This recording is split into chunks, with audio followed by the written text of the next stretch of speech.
Y muy bien, ¿qué onda con las inmunoglobulinas, también llamado anticuerpos? Pues estos son glucoproteínas sintetizadas por los linfocitos B, en los que se puede encontrar en forma de receptores de membrana y células plasmáticas que los secretan como proteínas solubles en respuesta al estímulo antigénico. Su característica fundamental es que tiene la propiedad de unirse específicamente al antígeno que indujo a su formación. Son, por ello, uno de los elementos fundamentales de la respuesta inmunitaria específica. Se les denomina inmunoglobulinas porque son proteínas formadas por grupos globulares y son capaces de transferir pasivamente en la inmunidad. Existen 5 clases básicas o isotipos de inmunoglobulina que, agrupadas de mayor a menor concentración en el suero de un adulto normal, son IgG, IgA, IgM, IgD e IgE, que bien, la mnemotecnia sería GAMDE. Vamos a ver las estructuras de manera general de las inmunoglobulinas. Primero que nada, hay que referirse como el modelo básico a la molécula de la IgG, y posteriormente iremos analizando las diferencias de estas con las otras clases, después para hablar de las funciones. Comenzando con la IgG, bien, se trata de un tetrámero. Está formado por 4 cadenas peptídicas, formado por 2 cadenas pesadas idénticas entre sí en una misma molécula de inmunoglobulina, que se le denomina H de heavy, por pesado en inglés, y 2 cadenas ligeras, L de light, de ligero, también idénticas, que se ensamblan adoptando una configuración especial en forma de Y. La secuencia de aminoácidos de la cadena pesada es la que determina la clase y la subclase de la inmunoglobulina, es decir, por ejemplo, IgG4, IgD, IgG, etc. Existen 5 clases básicas de cadenas pesadas que se designan con la letra minúscula griega, esta homóloga de la latina con la que se nombran las moléculas de la inmunoglobulina, por ejemplo, gamma, alfa, mu, delta y epsilon. Bien, existen 2 tipos de cadenas ligeras, kappa y lambda. En una molécula de inmunoglobulina determinada, las 2 cadenas ligeras son siempre idénticas, independientemente de las cadenas pesadas a las que estén unidas. Es decir, que pueden existir moléculas de inmunoglobulina de clase IgG, por ejemplo, con cadenas ligera kappa, pero también IgG con cadenas ligera lambda.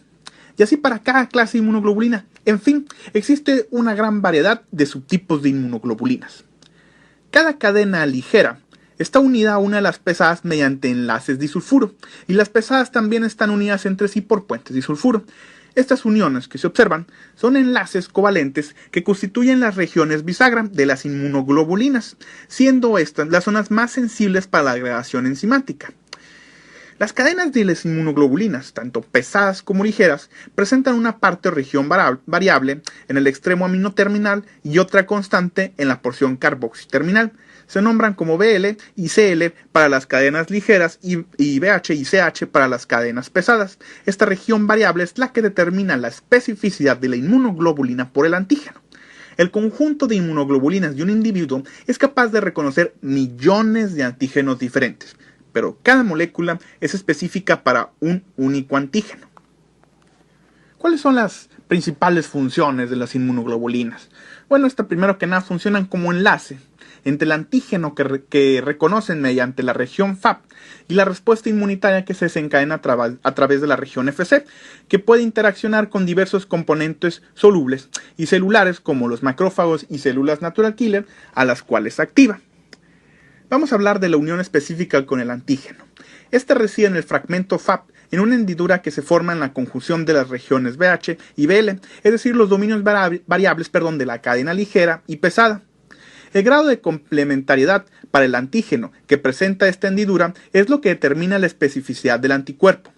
Dentro de las regiones BH y BL existen regiones hipervariables, que son las que forman las paredes del sitio de combinación con el antígeno y determinan su complementariedad para esto.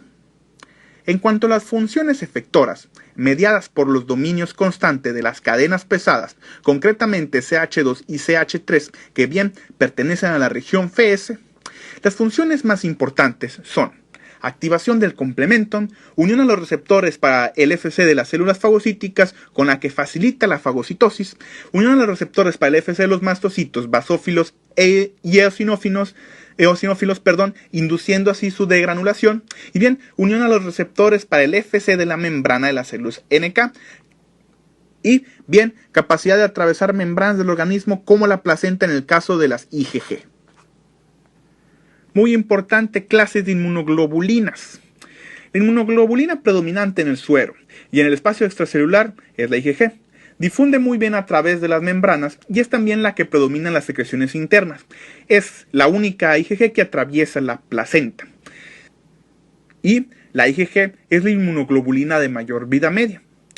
Continuando con la IgA, está presente en suero y secreciones, es la Ig predominante en las mucosas y secreciones externas como tubo digestivo, árbol traqueobronquial, nasofaringe, leche y calostro, salivas, lágrima, bilis y flujo vaginal, donde actualmente trabaja neutralizando posibles patógenos. La IgM, la forma secretada es un pentámero 5 moléculas de IgM, también existe en su forma monomérica como proteínas de membrana en la superficie de linfocitos B.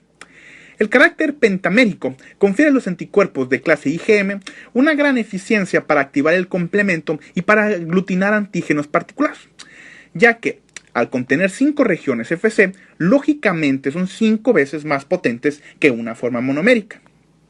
Como desventaja de la IgM por su gran peso molecular, por lo mismo no difunde fuera de los vasos, siendo por ello exclusivamente intravascular y no cruzando tampoco la barrera fetoplacentaria. Continuando con la IgD, su concentración sérica es muy baja en los sujetos sanos. Los linfocitos B vírgenes, cuando alcanzan el estadio de plena madurez inmunológica, coexpresan IgD de membrana junto con IgM. Bien, se sugiere que el papel fisiológico de IgD reside sobre todo en actuar como receptor de los linfocitos B para el antígeno. Y bien, terminando con las clases de inmunoglobulinas, tenemos la IgE. La concentración sérica de esta inmunoglobulina es muy pequeña en sujetos sanos. Ojo, intervienen fundamentalmente en la defensa frente a los helmintos gracias a su unión a receptores de membrana específicos para la Fc de la IgE presente en los eosinófilos. Y ojo, también muy importante, interviene en las reacciones alérgicas por su capacidad para unirse a los basófilos y mastocitos. Esto mediante receptores de gran afinidad que estas células poseen por su extremo Fc. La activación de los eosinófilos por medio de estos receptores produce la liberación de proteína catiónica de los eosinófilos, mientras que los basófilos y mastocitos liberan múltiples moléculas vasoactivas e inflamatorias, destacando la histamina. Sumamente importante la IgE entonces, para helmintos y para alergias. Y bien, finalizando con los mapas conceptuales, vemos aquí el sistema inmunitario, que es el encargado de proteger al individuo de las agresiones procedentes tanto del medio externo como del medio interno, así como ser capaz de aprender a tolerar los agentes no patogénicos. Existen básicamente dos mecanismos, la inmunidad innata, que a diferencia del otro mecanismo no es específico de antígeno y carece de memoria, y la inmunidad adaptativa, que esta sí es específica por el antígeno y sí tiene memoria. El sistema inmunitario se estructura en órganos linfoides primarios, el timo en donde maduran los linfocitos T y la médula ósea con los linfocitos B. Además tenemos los órganos linfoides secundarios, como los ganglios linfáticos, el tejido linfático asociado a la mucosa y bien el vaso. Tenemos finalmente los anticuerpos y sus principales 5 clases.